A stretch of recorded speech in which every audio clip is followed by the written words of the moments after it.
Hi everyone, I'm Rachel, a product manager at Big Tech. One of the most common questions I get is, how do I break into product management from another field?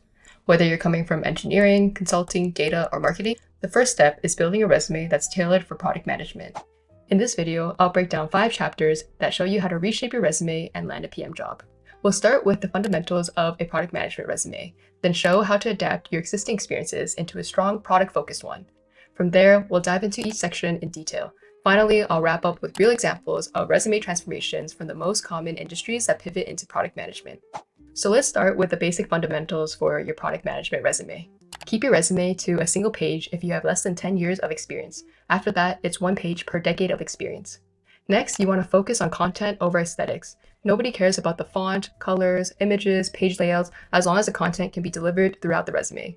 And always be honest. Trust can be easily lost if your recruiter detects that you are exaggerating about your impact numbers or lying about your job title. Even if you don't have product manager as your official title on your resume, what really counts is the impact that you've delivered. Now let's talk about the prep before you even start writing your PM resume. This prep work makes the whole process 10 times easier. There are 2 parts to this step. First, building a list of product keywords that you can embed into your resume, and secondly, quantifying the customer and business impact of your existing experiences. First, build a list of product management keywords you can naturally weave into your resume. Use job descriptions and other trusted sources as your guide. This helps you get past the applicant tracking system, which screens for relevant terms before a recruiter sees your application. Without the right keywords, even a strong resume can be overlooked. Maybe you don't have product manager in your title, but chances are you've prioritized features, worked cross-functionally, or improved customer engagement in your role. The key is to connect those dots for your recruiter. And if you're not sure which keywords to highlight, I put together a list you can use as a guide. Second, focus on your customer and business impact.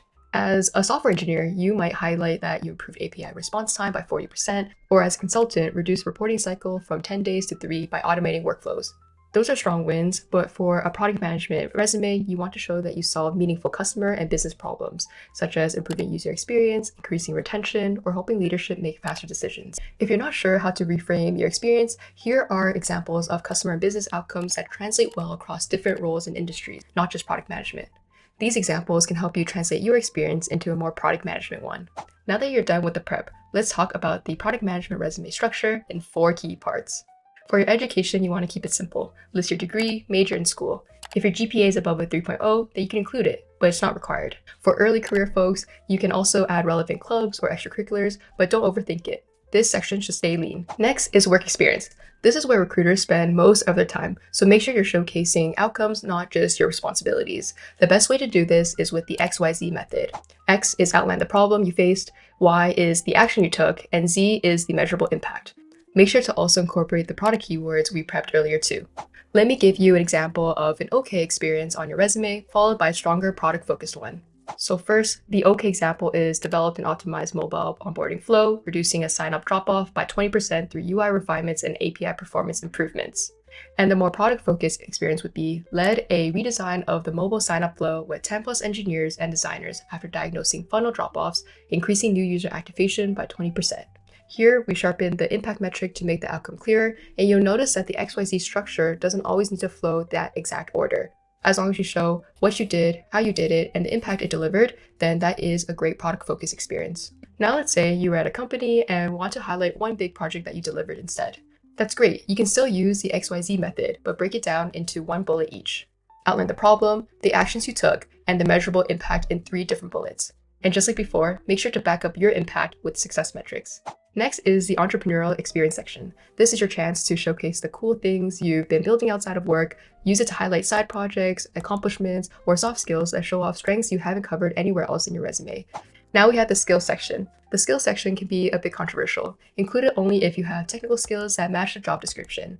Leave out soft skills like teamwork or initiative since they often read as generic buzzwords. It's much more effective to demonstrate these soft skills through your experiences or highlight them in the actual interview.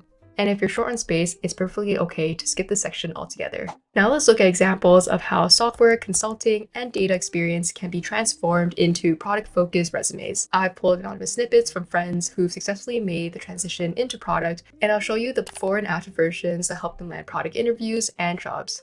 Once again, the good news is that the work you've already done often highlight core PM skills. The key is to lean into those and show that you'd be a great product manager. There are 3 key changes you need to make to get your resume to stand out for a product manager interview. Number 1, show outcome, not just output. whether you build applications as an engineer or created business cases as a consultant. Focus on the value you deliver to stakeholders. Number 2, highlight leadership. Go beyond what you executed by showing how you accelerated growth, took ownership, collaborated across teams, and influenced outcomes that advance product or business goals. And number 3, lead with insight. Instead of jumping straight into what you built, show that you use data or customer feedback to identify the problem first. Project managers need to prioritize the right problems before investing resources into solutions. Let's start with the most popular one, software engineering, and see how an experience section was transformed into a resume tailored for product management. So first off, instead of focusing on how he built APIs or services, he highlighted how those improvements impacted customers, such as decreasing cart abandonment, reducing churn, or increasing first-time user adoption. Instead of coding isolation, he showed how he partnered with designers and stakeholders to align on a bigger business goal, which was closing the communication gap in the market. And to lead with insight, instead of just stating that he developed an API, he showed how he uncovered the pain point using customer data, proving he can prioritize the right problem before investing resources into a solution. He also included projects like a student subletting platform, which he reframed as entrepreneurial experience by applying similar transformations.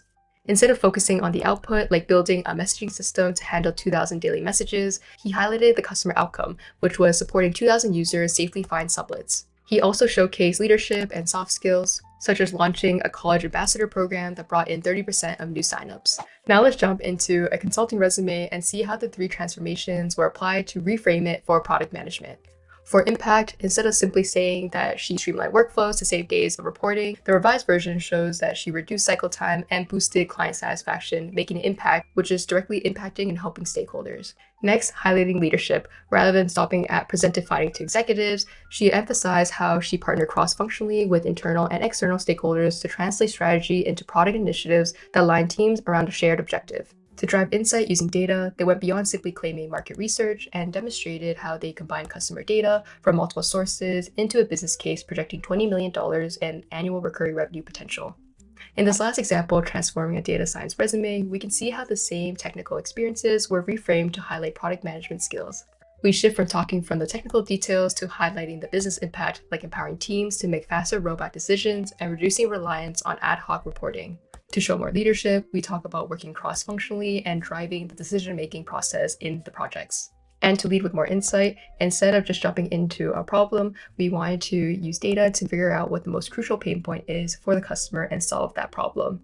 As you can see from these examples, the core experiences stayed the same. It was just a matter of having the right metrics and reframing the points to highlight what recruiters were looking for in product managers. And that's it for this video. Let me know if there are any other aspects to the PM interview you'd like to see. I hope this helps you turn your valuable experiences into a resume that will stand out to PM recruiters.